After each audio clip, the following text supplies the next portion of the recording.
I've been meaning to do this all through the holidays. I'm sorry it's taking me so long, and so finally today I was like, I just got to throw it together. So this is a quick and dirty explanation of what we were talking about in the band council right before the turn of the new year.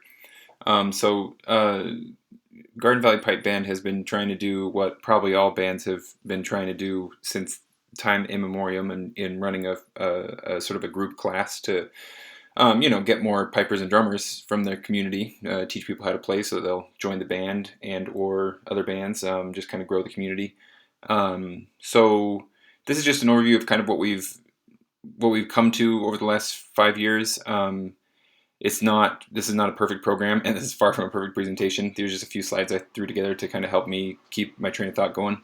So these are just some ideas for how it might be done. Some parts of this might be useful to you in your program, some parts might not. So the goal for us here from the beginning is simply to get more people playing pipes and drums.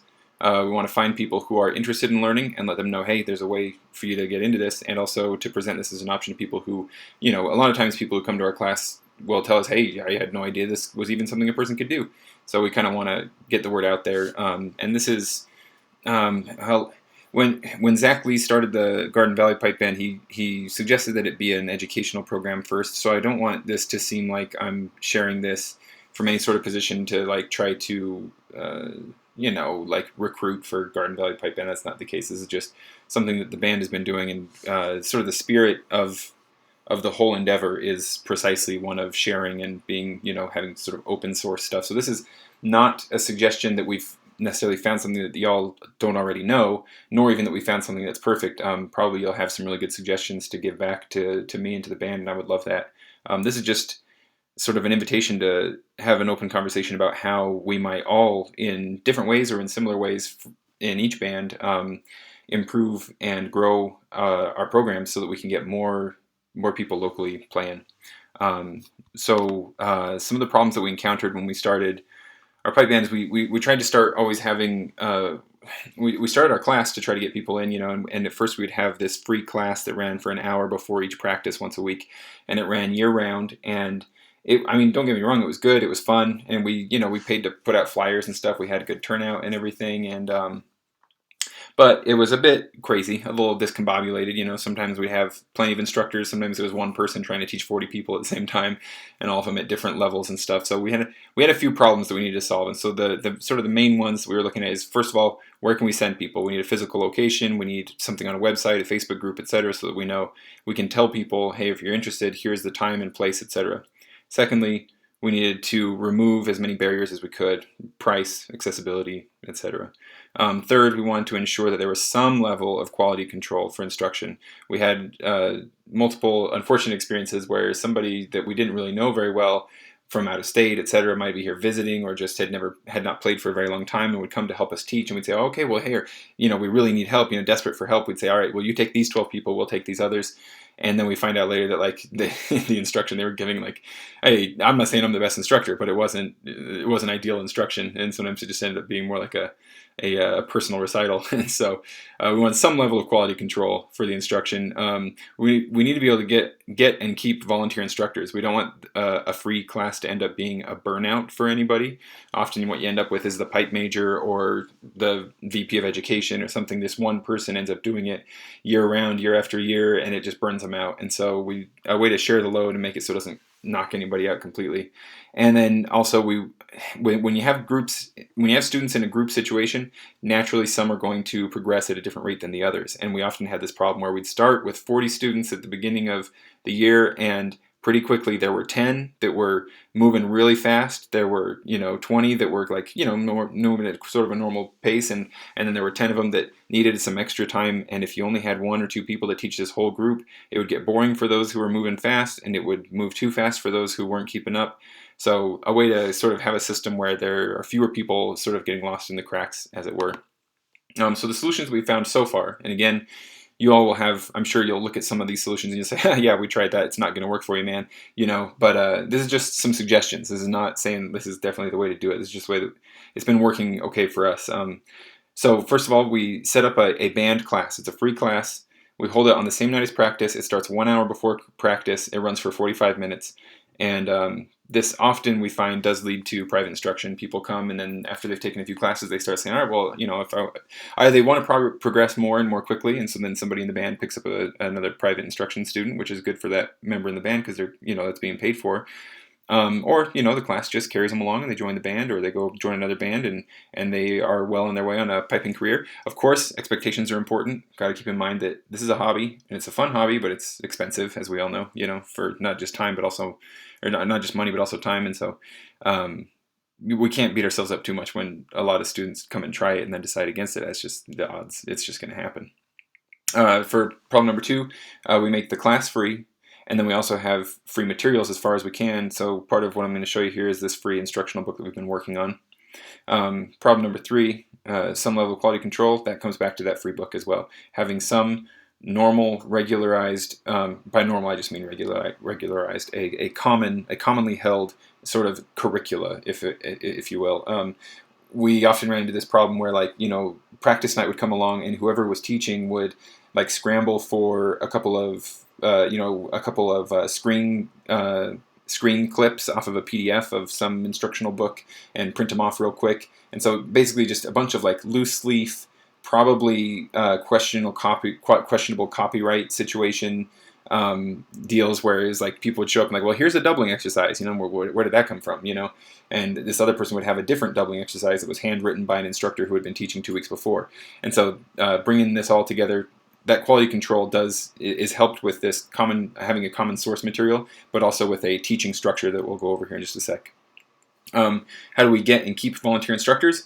We found in our band that it was so much better to, instead of try to keep up a class all year round, we took it down to 2 12-week semesters. We do one at the beginning of the year and one at the end of the year so that we're free to focus on band stuff in the heat of the summer and competition season. So New Year's resolutions, people getting chanters and sticks for Christmas, stuff like that, we catch all of those folks for the January through March semester, and then end of the year, usually September, October through until the holidays start. We do these 2 12-week semesters. We found that works really well, partly because it gives students multiple choices to hop into it. So it's not hey, it's November, I want to hop into this. And it's well, wait till January, Or if it's in the middle of summer, somebody's hey, I want to get started on this. We don't tell them, yeah, we'll wait till January. We just say, well, in 2 months we're going to be starting a new semester, so hop in then. And the other reason this is great is because when we set an expectation in the band that everybody will help teach. And if we're breaking this down into 2 12-week semesters, if you got 10 pipers or drummers who can teach, each of them is only going to teach somewhere between 1 and 3 times a year. So nobody gets burnt out. And that we've found has been a major benefit to sort of reducing and sort of placing into tighter control when and how we teach. And then for students in the group setting progressing too quickly, we split the class into 3 groups, the beginner, intermediate, and advanced groups. Nobody has to move directly from one group to the next on a semester by semester basis. Sometimes a student comes in and within just a couple weeks they're ready to move to the next group. And sometimes a student comes in and they spend 2 or 3 semesters in one group before they move on to the next. This comes down to how much time they have to practice, how much aptitude, etc. All about that. So the way this is kind of played out, first of all, this book, I just want to be really clear, it's not a recruiting tool for any specific band, not for our band. It's a labor of love and a memorial to Zach Lees. Before he passed away, he was working on this book. And so finishing it up and getting it out into the world has definitely felt like something we can do to kind of keep him with us and keep furthering his vision. He was all about making education, high quality education wherever possible, available to as many people as possible. So let's take a really quick look at the book. So this is the book as it is at present. A few people in the branch are helping us sort of improve this still. It's still, I call it a working draft still, but it's gone through a few iterations over the last couple of years as we've just sort of been sort of cleaning out, spelling errors and improving some of the exercises and stuff. At this point, I think it's a decent piece of work. I've used it to teach some private students and also in our band class, and I think it does work okay. Now, right from the outset, the intention here is not to say this is the way to teach or learn bagpipes. There's a lot of white space in this book, both literally and figuratively. It's meant to be a very loose structure, so it provides structure, but every band program or private instructor can give their own flavor or flair or style to it. So it's meant to be somewhat vague. It's not like the College of Piping books where you could sit down with just that book and it gives you everything you need to absolutely learn. This is more like a guide or companion for an instructor to work through with their student. So there's lots of white space in here. And again, this is provided in memory of Zach Lees. This is meant to be a standing testament to him.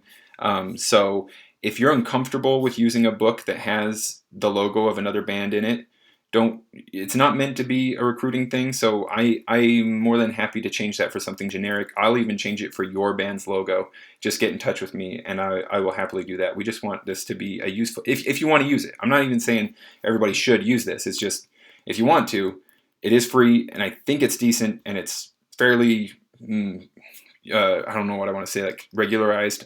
Anyway, here's how it breaks down. We've got the beginner class, right? So this is the section for the beginner group. And on the side, we have the weeks. So week 1, this is what you're going to learn. Week 2, this is what you're going to learn. These are the page numbers in the book. And these are the concepts or tunes or whatever you're going to be learning. Week 3, you'll learn these things. Week 4, week 5, week 6, week 7, all the way down to week 12. So in the beginner class, over the 12 weeks, if you're keeping right up with it, you'll learn up to Skyboat Song by the end of that first 12 weeks. Some people go faster, some people go slower. We're always careful to tell our students don't feel bad if you're not keeping up. It's just, it comes down to time and stuff like that. So, it's just a way to organize it. Then the intermediate group picks up, same thing, week 1, 2, 3, 4, 5, 6, all the way down through week 12. So by the end of week 12 in group 2, you'll be the star of the counting down. And then the advanced group, again, the 12 weeks. It ends with all the common marches. I think this is all of them at present for 2021. I'm pretty sure. To go along with this, we also have a playlist where we've got audio on practice chanter and bagpipes at slow speed and regular speed for all of the common marches and all the other songs here too. So there will be a link to that somewhere around here too.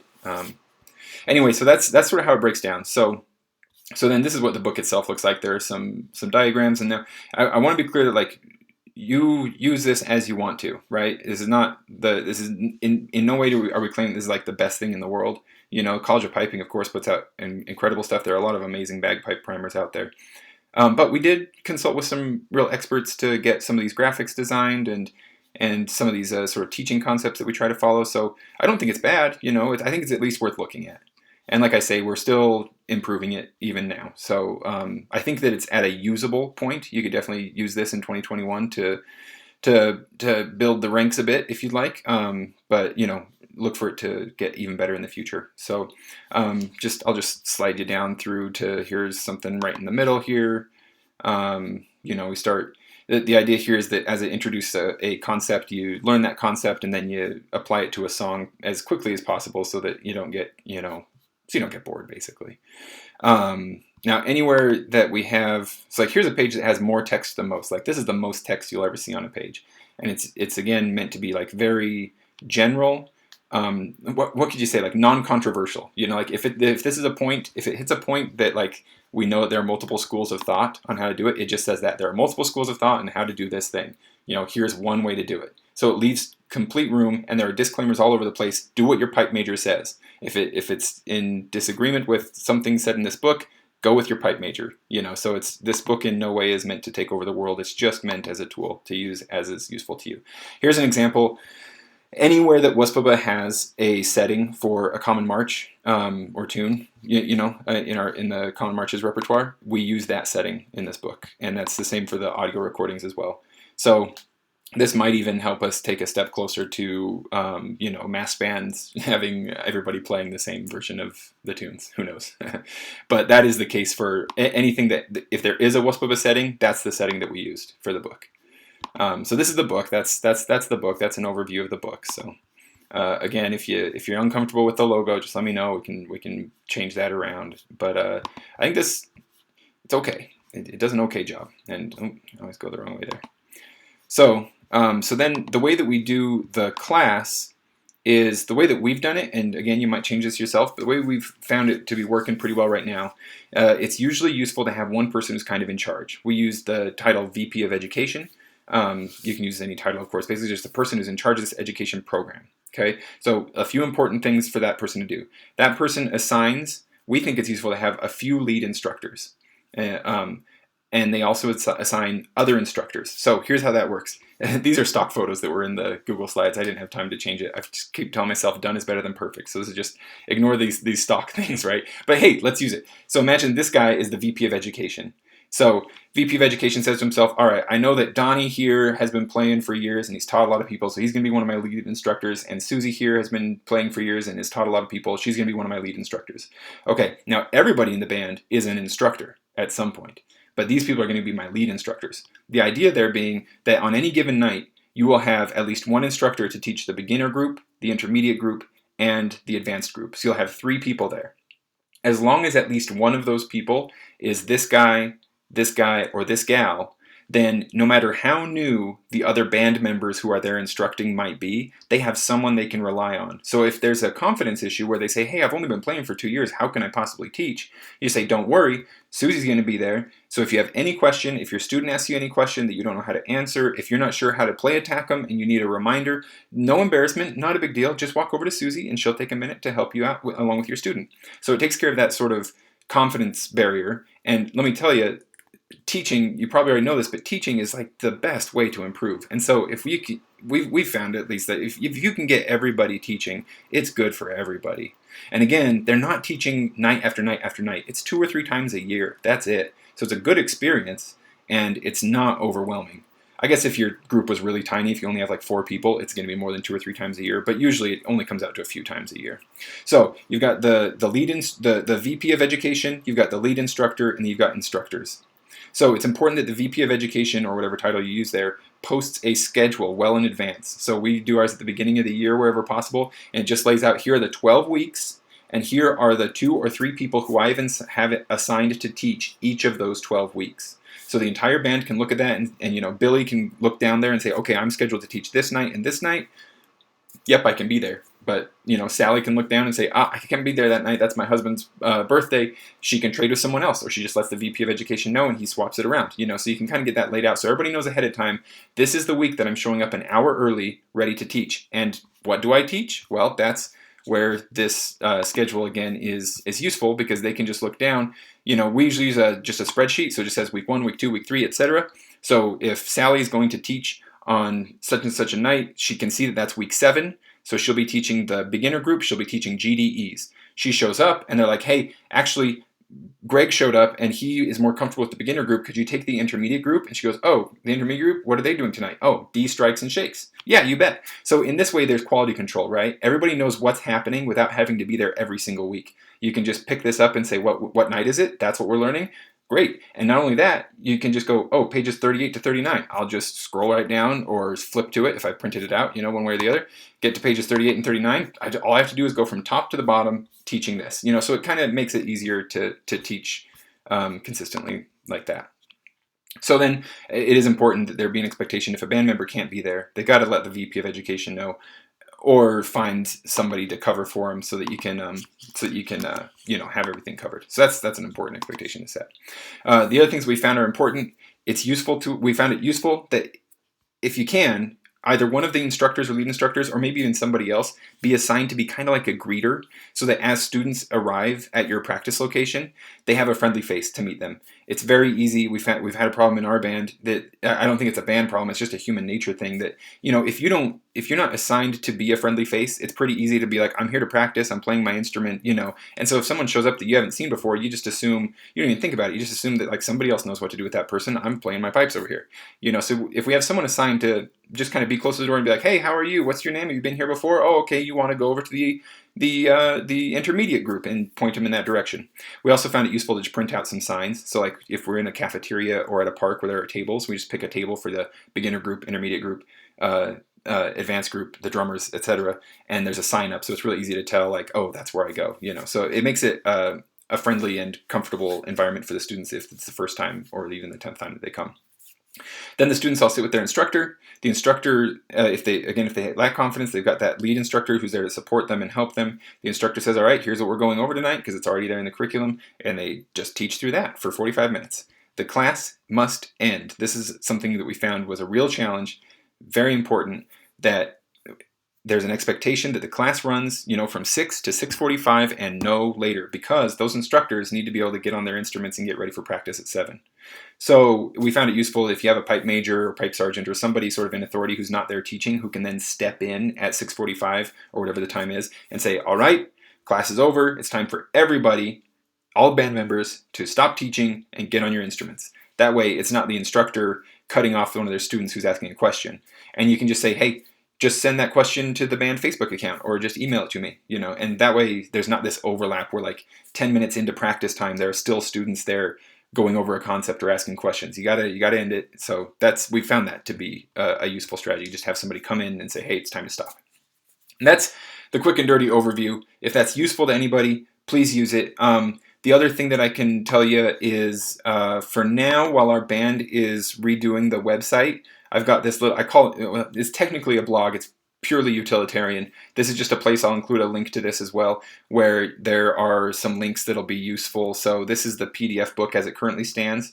You can just download it directly there if you want to use it. And then during COVID, we've also been putting together just really simple videos that just walk straight through the book. So if you want to, if people say, hey, I want to learn, and you're not doing a class at present, either because of COVID or otherwise, feel free to just direct them to this. Just say, here's a book, here's a video series that walks you through it. It's completely free. All you need to do is get a chanter, and when you are ready to get on pipes, call us, and then you've got a piper, right? This is just, we're trying to get these barriers out of the way so that anybody even remotely interested, we can pull them in. The purpose here is just to grow our piping and drumming community locally.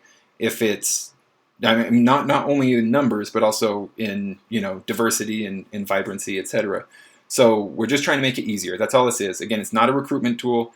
And at present, I personally am in the branch presidency, but this has nothing to do with that. This is not a branch product necessarily. I mean, anybody in the branch who wants to collaborate and help with this, that's great. I love that. But this is just, it's a personal project to memorialize Zach Lees and to try to further his vision of just making this stuff available. That's all it is. So use it if it's useful and however it's useful. That's all. And if you have questions or suggestions for how to improve it, shoot me an email or give me a call or something. I would love. I have no ego tied to this. I do want it to be great because I want it to be a great memorial to Zach. But no ego. I want suggestions, and improvements. I'm all for that. It's a living program. It's not set in stone. There's a lot to improve still. So anyway, have a good one. Thanks.